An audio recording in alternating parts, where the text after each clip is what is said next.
name's Amanda Cordell and I'm Chair and Founder at EOS Network. We'd like to thank the healthcare professionals that have come forward from our network to help produce this video for National Eosinophilic Awareness Week. During this video we will be talking about what is an eosinophil, some questions and answers in paediatric and adult eosinophilic esophagitis, and also introducing some of the people that we work with to promote research in eosinophilic diseases. We hope you enjoy it.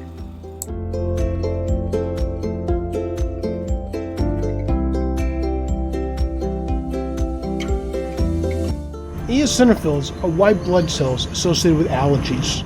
They normally exist in very small levels in the circulation. However, in a variety of diseases they can accumulate at very large levels. An example of this is eosinophil gastrointestinal diseases, where they can accumulate at very large levels in different segments of the GI tract. In these diseases, eosinophils become activated and they release their toxic mediators into the tissue and can be associated with damage to the tissue. This can cause the symptoms that the patients often suffer from associated with eosinophil GI diseases. We now have a greater understanding of the steps that regulate these processes, and these are now targets of therapeutic intervention. A great deal of research is ongoing to decipher these steps, and there's a lot of hope for patients suffering from the diseases because of the ongoing medical research.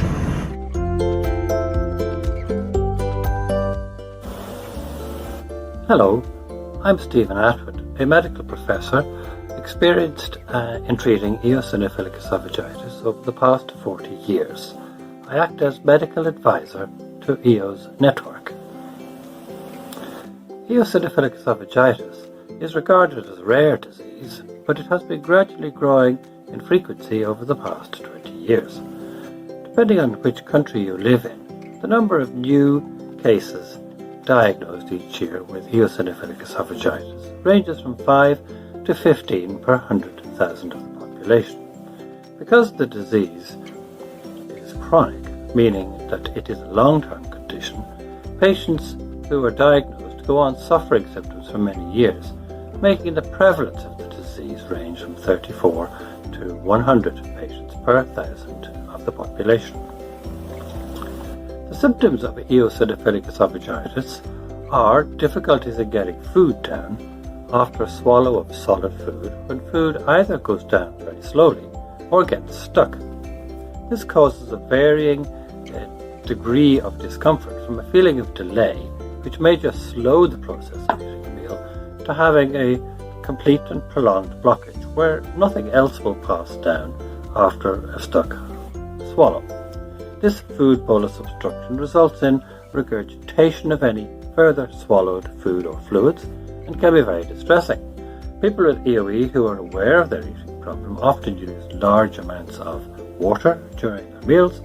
They adapt the consistency of their food, and they may be the last to leave the table. They also avoid circumstances where social embarrassment may occur, so avoid eating in public or in restaurants. The symptoms are almost always related to a meal with solid foods, and they tend to occur only during the daytime and don't occur between meals and do not occur in sleep at night. Thank you. Hi, my name is Dr. Sami Sami. I'm a consultant gastroenterologist at University College Hospital. So today we're going to talk about why do we take biopsies to diagnose eosinophilic esophagitis.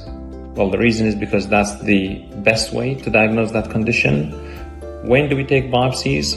We take biopsies in patients who have symptoms of food getting stuck in the gullet area, especially solids.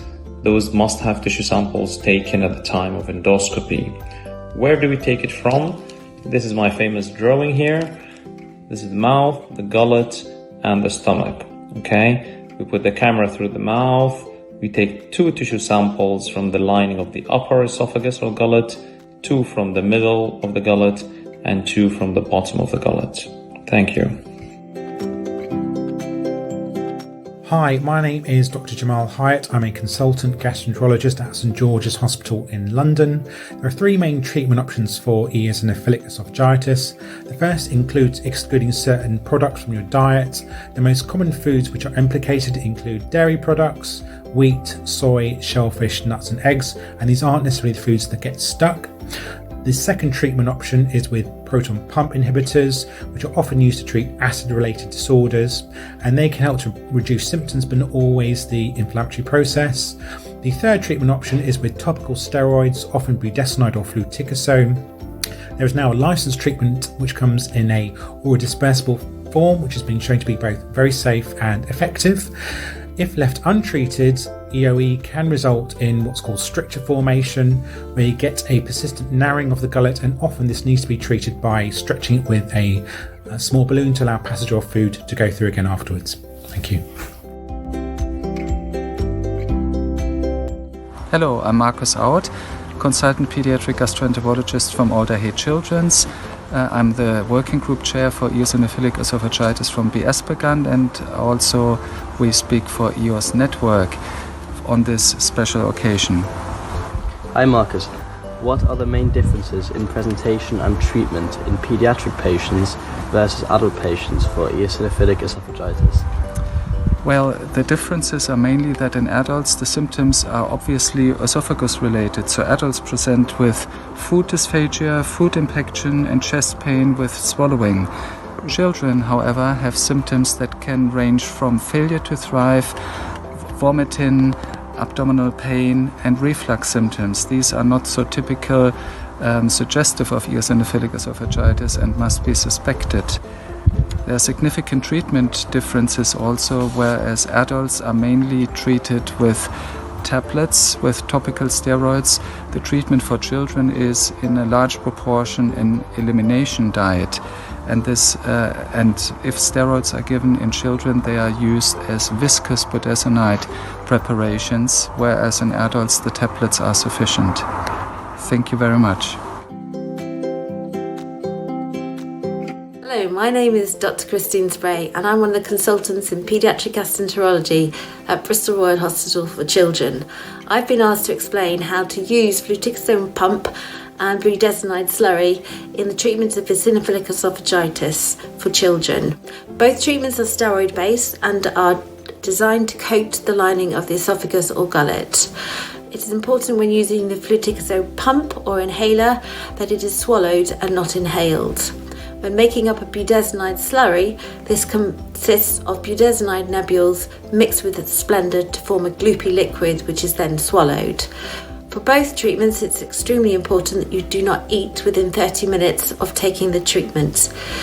It is also important that if you're planning on brushing your teeth, you do this before taking the treatments.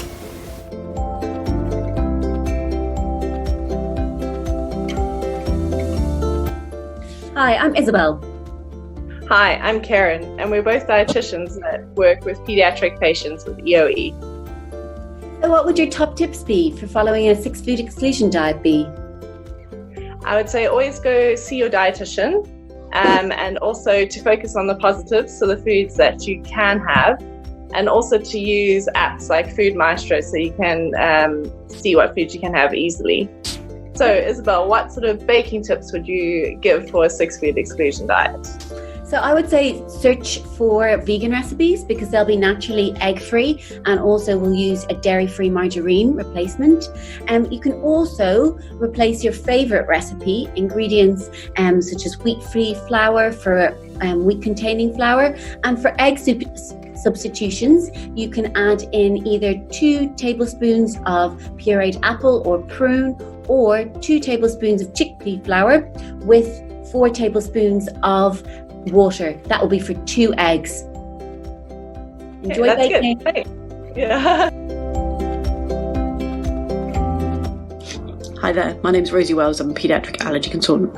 So what's the difference between IgE and non-IgE mediated allergies?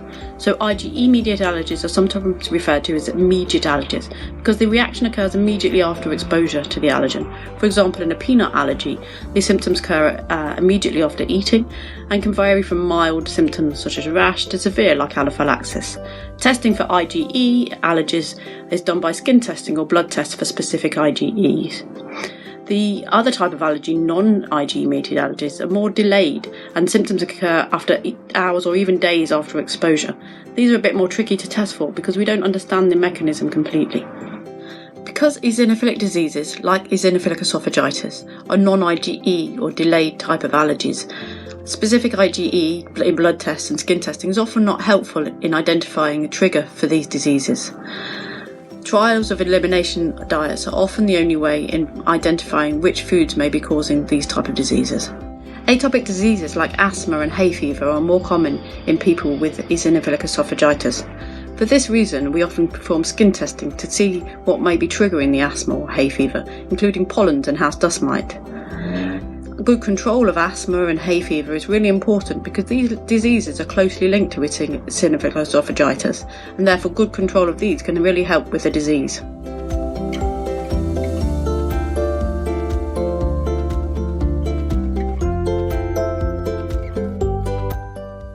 Welcome. My name is Arjan Bredenoord. I'm a gastroenterologist and the president of the European Consortium for Eosinophilic Disorders of the Gastrointestinal Tract. EUREALS. EUREALS has over 100 physician and scientist members from 17 European countries.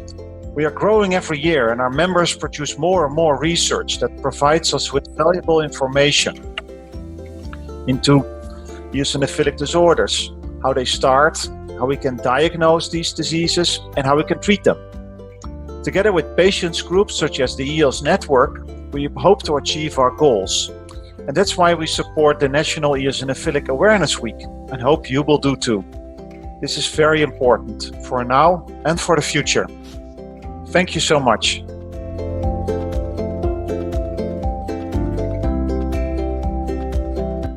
At EOS Network, we realise the importance of a patient care community hub for support and information. We're also working tirelessly to improve diagnosis times, improve research, better treatments and awareness within the medical field about eosinophilic diseases. If you haven't done so already, we would like you to check us out at www.eosnetwork.org, where you can help support our cause either by taking part in one of our challenges for EOS Network or donating towards our further work that we'd like to do. We can't do it without you. We'd also like you to register. If you're a patient, carer or professional, become part of our network and register today. Thank you for watching. Bye bye.